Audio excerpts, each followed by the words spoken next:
প্রায় ৭,৫০০ বোতল, বিভিন্ন প্রকারের মদ ১৮,০০০ বোতলের মতো, গাঁজা ১০০ কেজির মতো, হেরোইন ৭,১০০ কেজির মতো, ভারতীয় ইয়াবা ৭ কেজির মতো, হেরোইন 7 কেজির মতো, ইয়াবা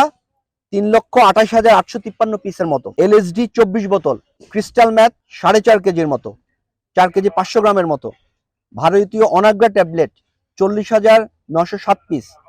বিভিন্ন ধরনের ইনজেকশন ড্রাগ যেগুলোকে বলা হয় ৩৮ বোতলের মতো, বিভিন্ন প্রকার ঔষধ যেগুলো মানবদেহের জন্য ক্ষতিকর এবং উত্তেজক ঔষধ, এগুলো রয়েছে প্রায় ২.৫ লাখের উপরে, প্রায় ৩ কোটির মতো। বর্ডার গার্ড বাংলাদেশ সীমান্তের অতন্দ্র প্রহরী, বিজিবি সীমান্তে নিরাপত্তা এবং আস্থার প্রতীক। মহাপরিচালক মহোদয়ের নির্দেশনা এবং আমাদের বিজিবির মূল মন্ত্রে দীক্ষিত হয়ে সীমান্তের সকল প্রকারের চোরা চালানের বিরুদ্ধে, চোরা কারবারিদের বিরুদ্ধে আমাদের শূন্য সহনশীলতা বা জিরো টলারেন্স, এই শূন্য সহনশীলতা বা জিরো টলারেন্স নীতির প্রেক্ষিতে বিশেষত মাদক চোরা কারবারির বিরুদ্ধে আমরা প্রতিনিয়তই সজাগ এবং সতর্ক রয়েছি। আমাদের বিজিবি শুধু সাতক্ষীরা ব্যাটালিয়ন নয়, সমগ্র সীমান্তে সদা সর্বদা তৎপর রয়েছে দেশের আভ্যন্তরীণ শৃঙ্খলা, দেশের ভূখণ্ড অখণ্ডতা রক্ষা করা, এর পাশাপাশি যে কোনো ধরনের চোরাচালান প্রতিরোধ করার জন্য, বিশেষ করে মাদক চোরাচালান প্রতিরোধ করার জন্য আমরা সদা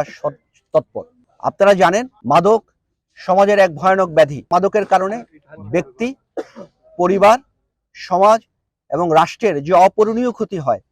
এই ক্ষতির ফলে আমাদের বিশেষ করে ভবিষ্যৎ প্রজন্ম, তরুণ প্রজন্ম যে ক্ষতির শিকার হচ্ছে, বিপদগামী হচ্ছে, তার জন্য মাদকের বিরুদ্ধে অভিযান পরিচালনা করা, সচেতনতা তৈরি করা এবং জনমত তৈরি করা, মাদককে না বলা, জীবনকে হ্যাঁ বলা, এর জন্যই মূলত আজকে আমাদের এই আয়োজন। আমরা গত প্রায় 1 বছর ধরে বা 1 বছরের কিছু কম সময়ে যে পরিমাণ মাদক আমরা আটক করেছি, মাদক বিরোধী অভিযান পরিচালনা করে আমাদের সীমান্তে, সাতক্ষীরা ব্যাটালিয়ন 33 বিজিবি সীমান্তে,